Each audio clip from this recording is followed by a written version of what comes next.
If you're looking to create a site plan using an APN, that's more than likely because you don't have an address associated with the property.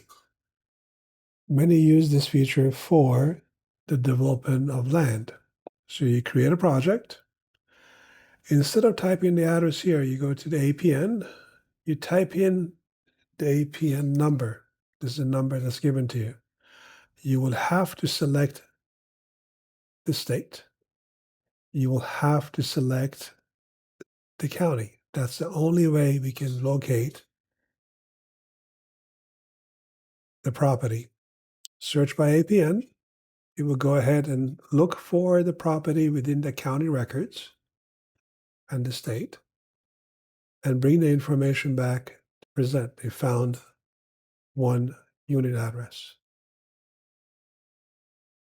At this point, you will click on project name, perhaps. Click on continue. Same concept. We'll show you where the land is. Create the project.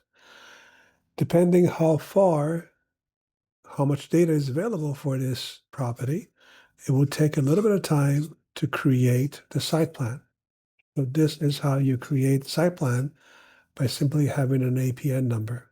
Once it's created, you have access to media, project binders, and other things. You have information about who owns the land, the zoning and otherwise, all the information. And if you click on Site Plan Editor, you will be able to access the Site Plan Editor to further define what you want to see on this site.